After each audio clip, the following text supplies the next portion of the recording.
ഇറാനു നേരെ നടത്താനിരുന്ന വ്യോമാക്രമണം റദ്ദാക്കിയെന്ന് അമേരിക്കൻ പ്രസിഡന്റ് ഡൊണാൾഡ് ട്രംപ്. സമാധാന കരാറിൽ ഏകദേശ ധാരണയായെന്നും വിശദീകരണം. ഹോർമുസ് തുറക്കും, ആണവ ഭീഷണി ഒഴിയും ഇറാനുമായി ധാരണയിലെത്തിയതായും ട്രംപ് അറിയിച്ചു. അതേസമയം ആക്രമണമുണ്ടായാൽ ശക്തമായി തിരിച്ചടിക്കുമെന്ന് ഇറാനും വ്യക്തമാക്കി.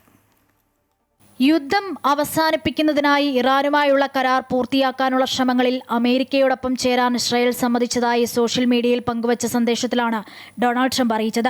ഹോർമുസ് കടലിടുക്ക് ഉടനടി പൂർണ്ണമായും തുറക്കുന്നതും ഇറാന്റെ ആണവ ഭീഷണി അവസാനിപ്പിക്കുന്നതും പുതിയ കരാറിൽ ഉൾപ്പെടുമെന്നും അമേരിക്കൻ പ്രസിഡന്റ് പറഞ്ഞു.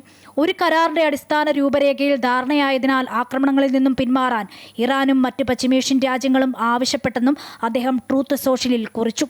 ഇറാന്റെ നിലനിൽപ്പ് എത്രയും വേഗം കരാറിലെത്തുന്നതിനെ ആശ്രയിച്ചിരിക്കുന്നതെന്ന് ട്രംപ് പറഞ്ഞു.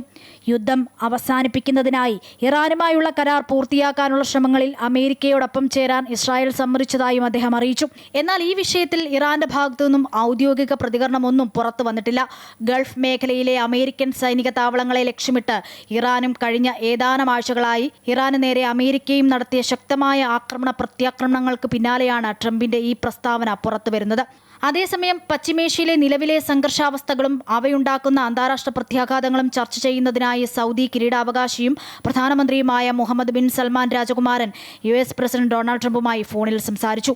മേഖലയിൽ വർദ്ധിച്ചുവരുന്ന സംഘർഷങ്ങൾ കുറയ്ക്കുന്നതിനായി നയതന്ത്ര ചർച്ചകൾക്ക് മുൻഗണന നൽകേണ്ടതിന്റെ ആവശ്യകത ചർച്ചയിൽ കിരീടാവകാശി വ്യക്തമാക്കിയിട്ടുണ്ട്. News desk, Amrita news.